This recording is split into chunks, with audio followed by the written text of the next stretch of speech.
I'm joined by Sharon from Within Temptation, who we are very excited to see at Knotfest 2025. I mean, first up, I'm just curious, how the heck do you go about planning a set list for a show like this? Well, it's going to be difficult, especially because we only have 40 minutes and it's very short. So it needs to be short and sweet. And yeah, you can't please everyone, of course, because we have 8 albums out so far. And so, yeah, it's going to be hard choices, kill your darling time. So yeah, there's a lot of people going to be disappointed because you only play 40 minutes, of course. And so you have to take well, maybe the best out there. I'm not sure. It's difficult. It's maybe playing. Of course, we have 3 shows on the Knotfest festival, so maybe play 3 times a little bit different songs. Yeah. Ooh, okay. Giving those fans who are coming to every single festival a little. Hopefully. I love that. I love that. I mean, have you started putting together the set list or? Not yet. No, not yet. There's some other things that I still need to do before I can make the set list. So yeah. We have a new keyboard player as well, so that's going to be a new thing as well. So, but he is so talented, so I have no problems with that at all. Or no, don't expect anything from that. Meaning, like, it's going to be a problem for him to play anything because, like I said, he's very talented. So, but it is like we need to go through everything. So yeah. Yeah, absolutely. Oh, how exciting. I mean, one of the things that I love about your shows, and especially, before that you were doing Within Temptation full time, you came from sort of that fashion background, and you can clearly see that it's not only about the music and the emotion that comes from the music, but you can see that the whole picture has been thought about in terms of costumes, in terms of lighting, and Within Temptation really put together a show, for lack of a better word. I'd love for you to speak on that and why is it so important for you to think about all these other elements aside from the music and, even music and lighting? I think you don't tell the story just by playing it. There's so many other ways to express yourself, and of course, we try to do that with every possible way. Just music is the most important one and the one that we are most passionate about, of course. And the other ones are to make it an extra statement of what you're already trying to express, I guess. Like you said, stage outfits are something that I always enjoyed, developing myself in the past. Nowadays, it's a little bit more, less extreme, say, than what I used to be wearing when I started with the band. But it's like it's a different way of expressing yourself. And I think also with stage setup, that's the same thing. You're trying to tell a story that fits with the music that you've been making. I wanted to drill down to your latest single, Labyrinth, with Blind 8, fantastic metal band from Ukraine who you recently Yes. took on tour. This is a really powerful song about, from what I've heard, losing trust in the powers that be. And I would love, as someone that does frequently speak out about political and social issues, I would love for you to just speak on that track in particular a little bit and the meaning behind it. Well, it's a song from Blind Date themselves. I was featuring on that. My take on it is like that like it's literally a labyrinth, like and that's that you are confused every time you make a certain choice, that you're not sure what you're going to get like you said, like they said, they lost trust in certain so I think, from their perspective, they perceive the song maybe in a different way than I do, because they're actually in the Ukraine and I'm from the outside looking in. And I can imagine, only as a young band, just starting, because they just started after Corona, that your whole world is upside down when you're just discovering the music and which direction you want to go to, finally finalize the band, had your first few shows, and then the war breaks out. It's like, that's crazy. And they're so young, and they're like 28, and so full of fire and passion about everything in life, actually. And they're very inspirational to work with. And also, when they came on tour with us, they had hardly any experience, and but they grew so rapidly and they were so eager to learn. And So they really knew how to get the audience, and in a very short time that they actually were joining our tour, and with hardly any stage experience, to going to being like they've done this all forever. And this song 𝐿i𝑖𝑣𝑒 really spoke to a lot of people as well. It's really a catchy song in a way that it has a lot of emotion and beautiful melody lines. And I think it's all about the struggles that they're going through as young people. I love that it's this really cool fusion of their metalcore-esque sound, and then, you know, with your touches coming from your signature symphonic metal style. It's just such a cool fusion. That's one of the things that I admire about Within Temptation is you have always evolved, yet you always stay true to your sound at the same time, and you seem really self-assured, and you know who you are. I know that you've spoken in interviews about, you know, young people. You know, you were just mentioning how young Blind 8 are and watching them grow, which must have been such a cool experience. And I've heard you talk about self-discovery a lot in interviews.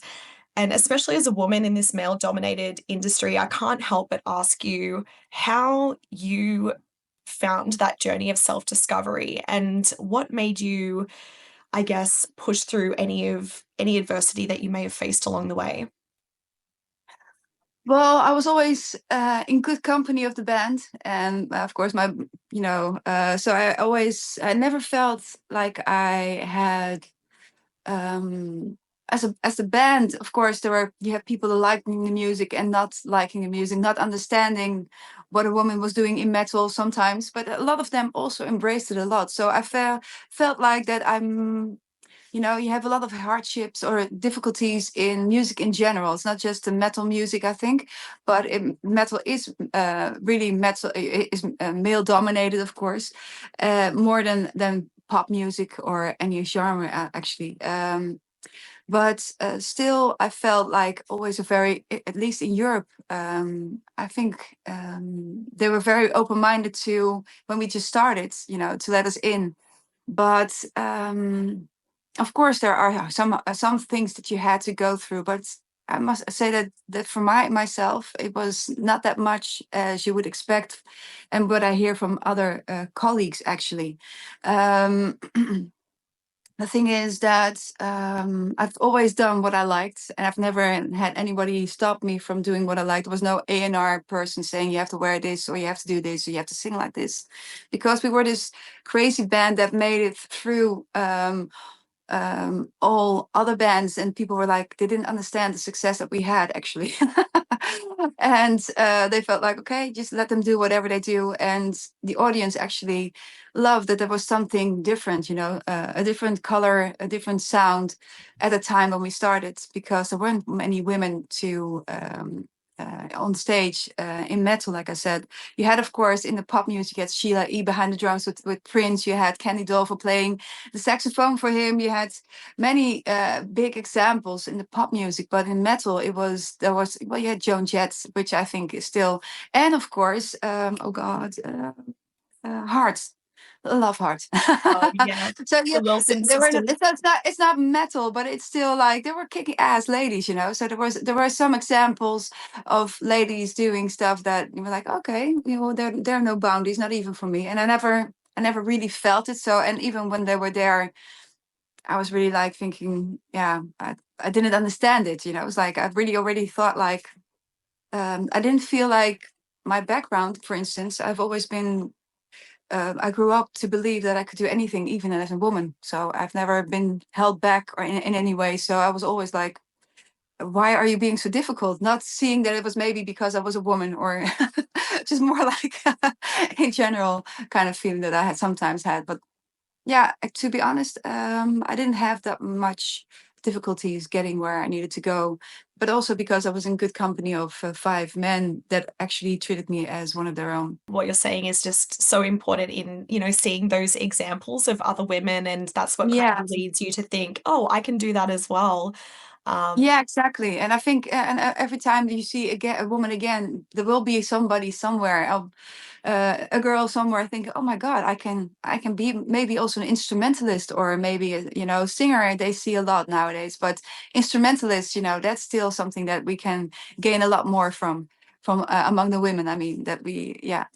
Yeah, I absolutely agree. Um, Digging back into your archives, I was quite surprised to find a cover of Running Up That Hill by the iconic Kate Bush, speaking of Yeah. influential women. And your voice just suits it so perfectly with the amount of vibrato and the brightness but depth to your tone. Why was that song particularly the one to do a cover of so early on in your career? Well, I grew up with her, and she's one of my examples of, being special. I feel she was really special. She meant to so many women so much, because she was thinking out of the box. She didn't hold back. She was really unique in her own way, and I think, as one of the women that inspired me. But I must say that. My dad was a huge fan of her, and I listened a lot with him to her music. And she inspired, I think, also Tori Amos, to be honest. And Tori Amos is one of my big heroes, when I was discovering music, in my teenage years. So yeah, so those two are really important to me, and it's like more like an oath to them, or actually to her, to Kate Bush, of course, in this case, to like to do a song of hers. And yeah, I still think the original is way better. Though. But But yeah, I love that song so much. But it's like, looking back at it, we were really young when we did that, and one of the first things we did when we were breaking through Europe, it was like, okay, we need a new song, and we didn't have time. So, maybe we should do a cover. Oh, well, I would love to do this cover of Kate Bush. Yeah. but I think it works. I mean, you can't even compare it to the original because it really just No, sounds it's so like, different. Yeah, it's very yeah, different. the Yeah. arrangement. No, it's so cool. I love it. Sharon, thank you so much for chatting with us today. Within Temptation are going to be playing two sideshows on the 3rd Yeah. of March at the Princess Theatre Brisbane and the 6th of March at Max Watts in Melbourne. So, Brizzy and Melbourne, you are in for an absolute treat, as well as the 3 festival shows that you're doing along the East Coast.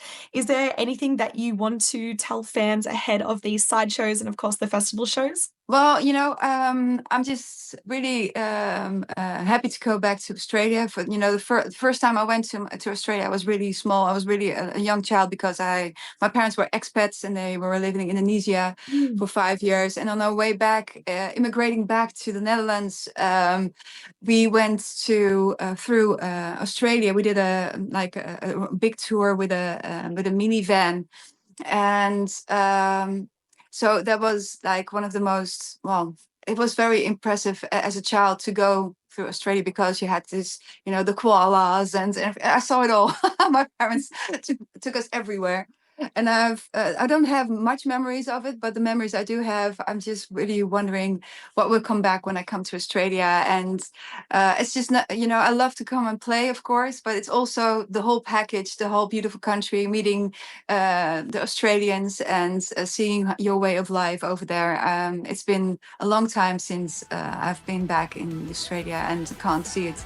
Didn't get to see it all those years since I was a small girl. So I'm really happy to come back to Australia now for the first time, and then with the band, of course, which is way overdue. And we're gonna, yeah, can't wait to get out there with you guys. So thank you for having us.